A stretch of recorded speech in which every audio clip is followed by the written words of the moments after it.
I watched interview by a wonderful American woman with the cast of Oppenheimer. And she was very well prepared and very much a movie buff. And it was the principal cast members, the lead characters, and Christopher Nolan, the producer. And there was an interesting moment where one of the actors said, you know, this was the most important moment in human history. And I mean, it's an incredible story. The race to crack nuclear fission and create a nuclear bomb was an extraordinary moment in human history.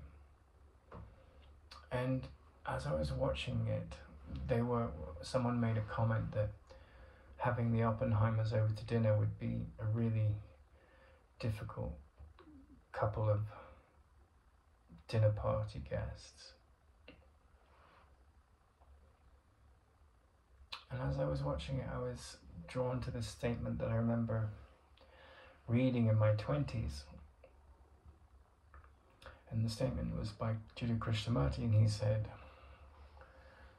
"Actors never know who they are."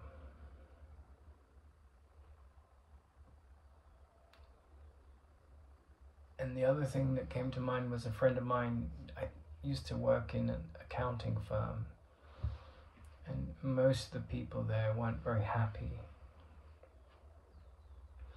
And the happiest person in the firm it was in Australia, the happiest person in the firm was this lowly cleaner who was of Indian origin. And he was just so grateful to have a job and to live in Australia. And he was far happier than anyone else there that was making much more money than him. And he was humble. And he had a certain joviality, a joy about him, which was not to be found in other members of the company.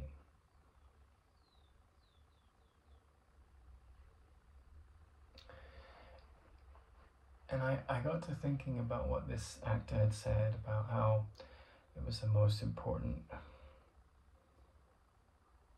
event in human history. And I saw into the naivete of that because, you know, the invention of the wheel, Pythagoras' work on the right-angled triangle, the combustion engine, boats, multi-story buildings, watches, electricity,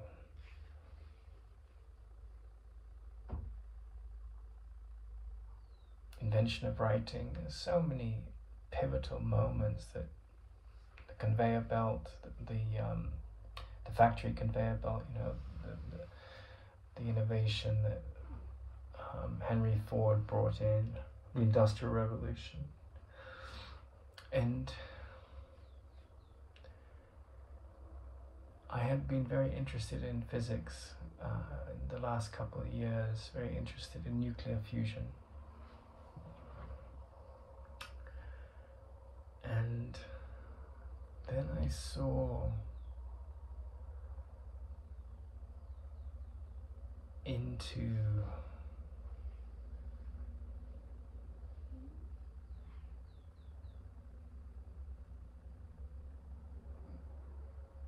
this incredible statement. It took me a long time, spent a lot of time meditating on this statement. But it was said by Jiddu Krishnamurti, and he said, fundamentally, there are two kinds of human beings in the world. There's the human being that sees a problem and runs in to fix it without understanding the problem. And he said those kind of people create a huge amount of mischief, huge amount of problems. And these are the other kind of person, was someone that sat very quietly within themselves and went to the root of the problem.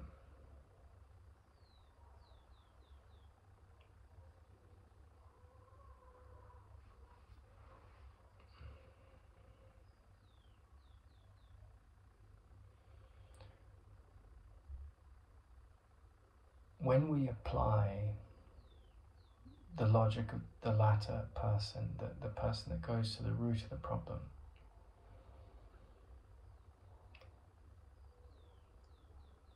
we start to see that these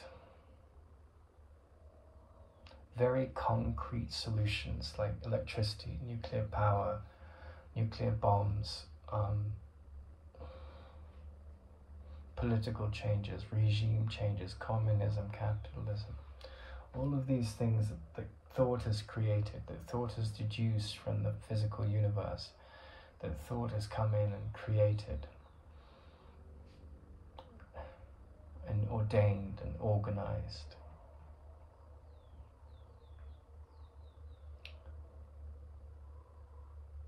We come to see that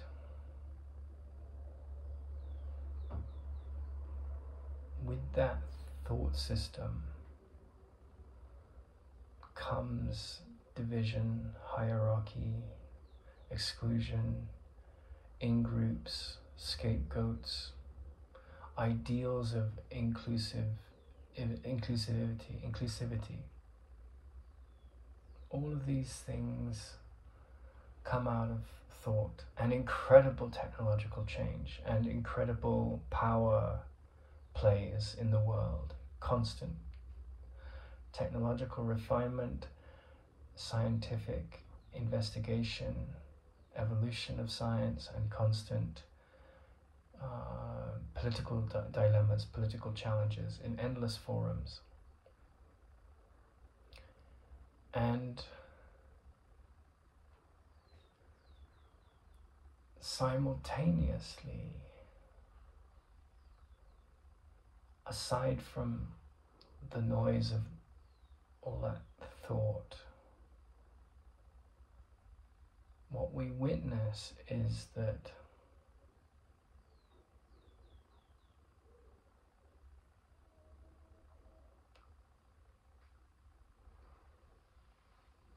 there's a vastness in our consciousness.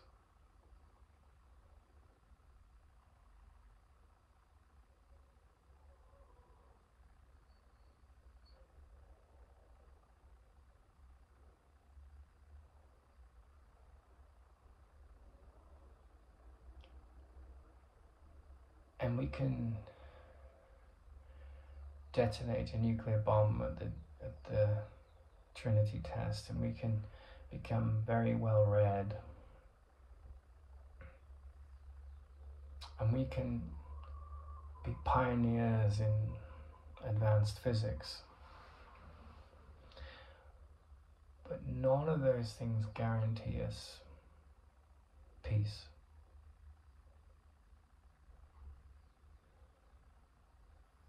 None of those things guarantee all-encompassing love.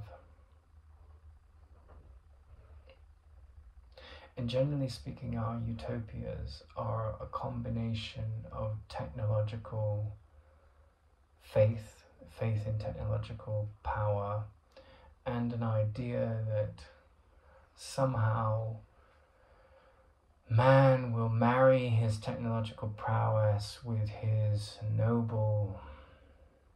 noblest nature to leverage the perfect world. But the man who ponders very deeply, looks very deeply at the nature of perception, the nature of the perceiver, and the world that comes out of that realm, his opinions, his judgments, his discrimination, his attack thoughts and defense thoughts, and the man that observes that, or the woman, the man or woman or the child that observes that, it involves themselves in that level of introspection.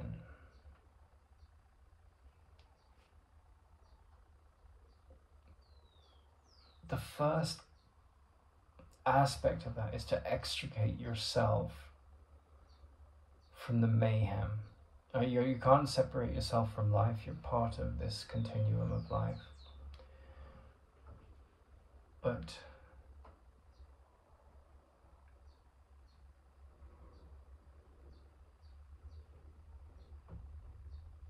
if you're not rushing in to try and fix the world, right? And if you're born in a time of war in your country, you're going to be conscripted to join the violence. If you're born in a certain family which is very poor, you're going to be conscripted most likely into a job that may be very challenging for your mental health. And if you're born rich, you may encounter psychological problems in the family and in the culture that are very challenging to you. And you may also find yourself fitting into a very sick world and say, I'm all right, Jack. And not consider yourself to have any issues, and to have a balanced life and a nice group of friends.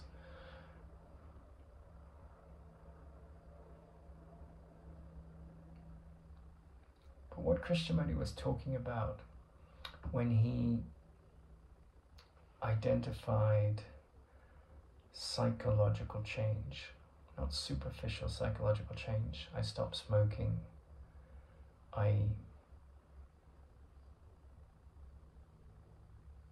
change a certain diet habit, which are perfectly fine. But deep psychological change, where anger ends in me, where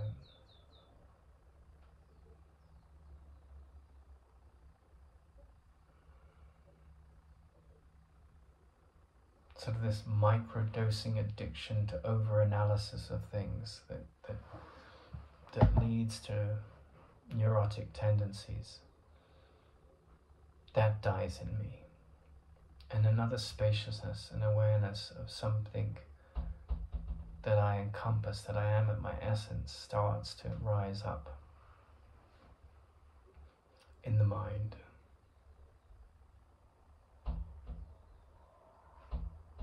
And a determination comes not to be controlled by grievances, not to make grievances, not to project malicious feelings onto others or self, not to live in a realm of the guilt-ridden mind or the insecure mind that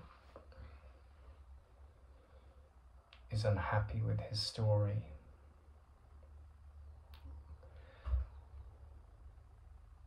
Joseph Campbell said that follow your bliss, to follow your bliss, follow your interest if you can.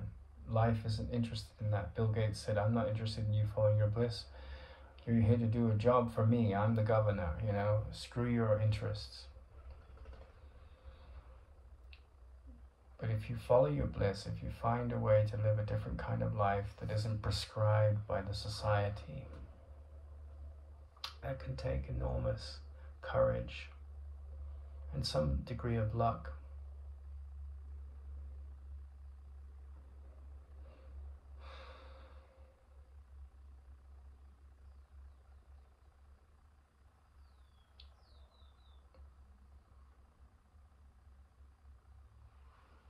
And Krishnamurti said, see the false for the false. That is the essence of the Hindu and Buddhist root traditions, which is neti, not this, not that. I will not settle for illusions. I will not settle for an artificial life.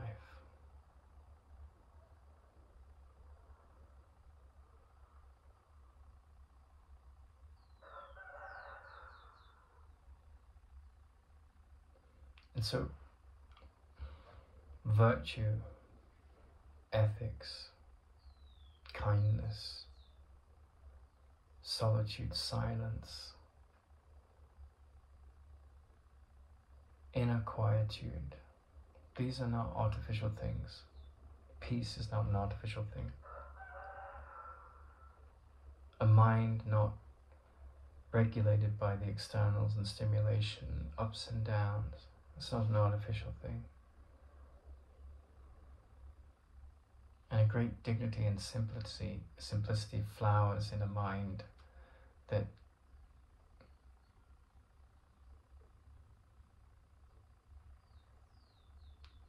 has its ears open to the deepest quality of peace.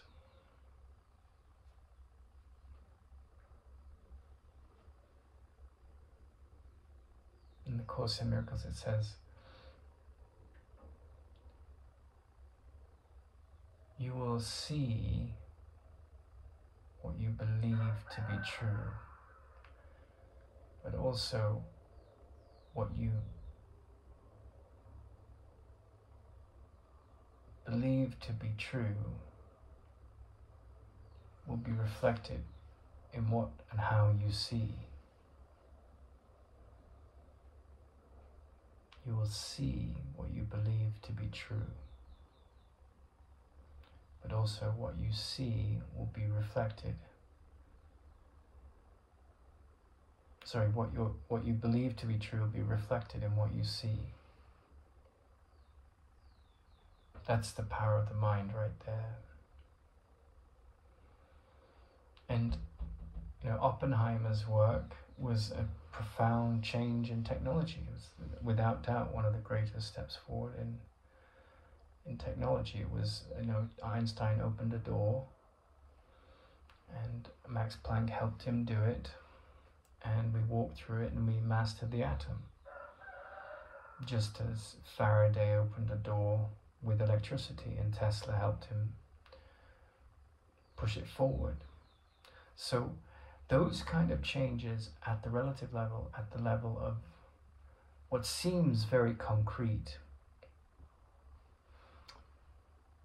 from the perspective of a mind that is not blinded by illusions, are actually abstractions. They're not to be condemned, they're practical, they're useful, they can be dangerous, depending on how the tools are used.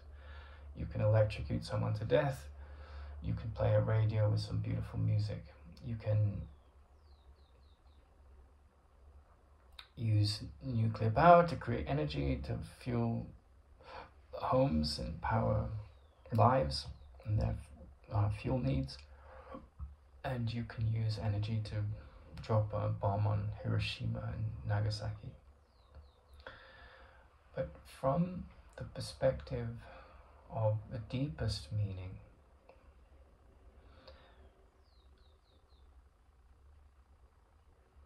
when you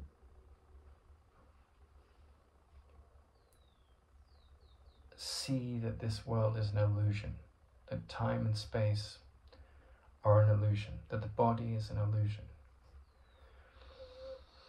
you're waking up here from a dream, then that's the man that steps back and doesn't run in. He's pondering the nature of the perceiver.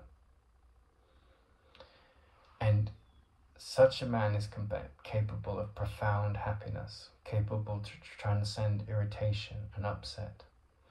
Not the comfort between two moments of irritation, which may be a week, a year, 5 minutes, but the ending of the irritation.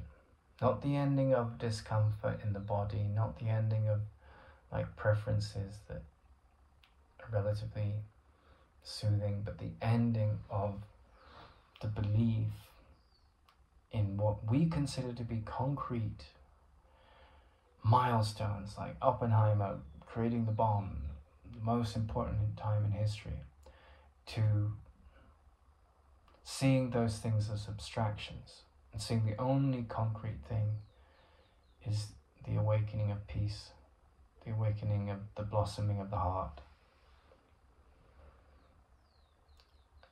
And that's really the essence of see the false for the false. And what Krishnamurti meant about actors not knowing themselves is, they're so caught up in the image of themselves, in the image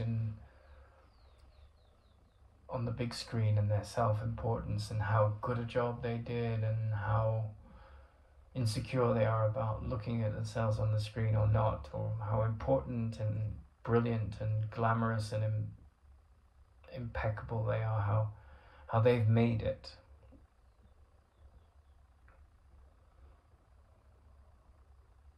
And what he meant was that, the only person who knows who he is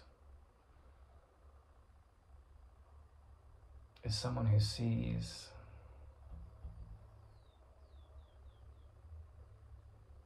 what is not time-bound in everything. The mastery of seeing through the eyes of peace ends judgment. End statements like, that was the most important event in human history, or, judgment of that statement, that was the most important event in human history. And it brings you to this profound stillness. And you start to see the most important event in human history is when you as an individual wake up to the nature of the mechanism that creates upset, depression, suffering, sadness, pain, and death. Metaphysically, the making contact with that realization is the most important event in human history. Far more important than nuclear bombs. Far more important than Ford's factory, Tesla's factory. Because those things that seem so concrete are actually abstractions. They're the man running in to try and fix things. And with it comes enormous advancement, political advancement, national advancement, ups and downs of nations, technological advancement.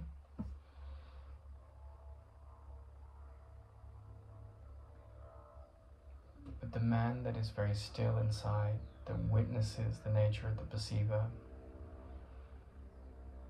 the nature of suffering, the nature of attachment, the nature of the identity that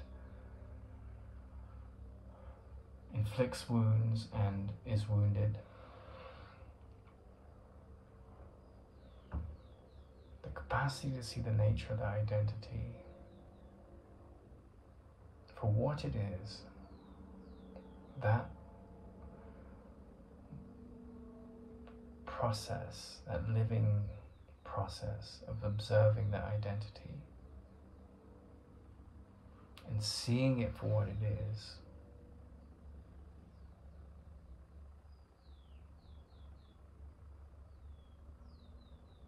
destroys that identity.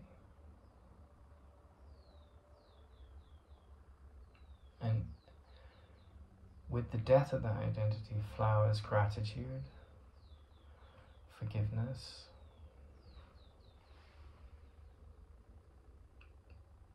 maturity, responsibility, freedom from the known, independence from fear,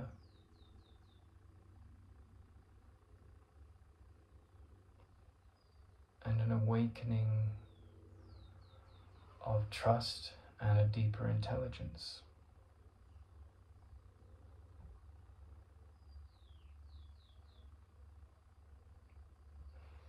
And then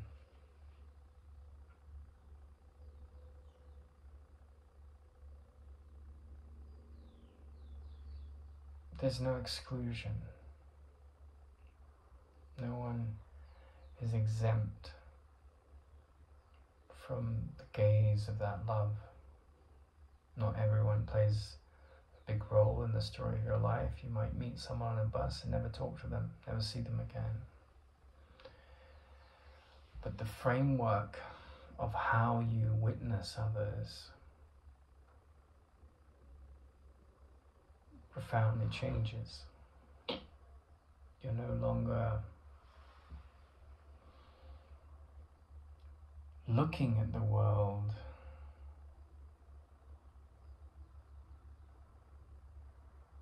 through the eyes of you're no longer looking at the eyes through the eyes of status. You're an untouchable.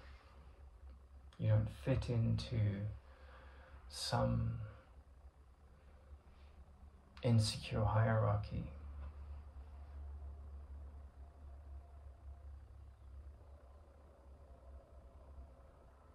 And you don't believe the abstract great moments of history like the nuclear bomb or the coming advent of nuclear fusion, mastery of artificial gravity, all the mystery that entails, defines who you are. They're abstractions.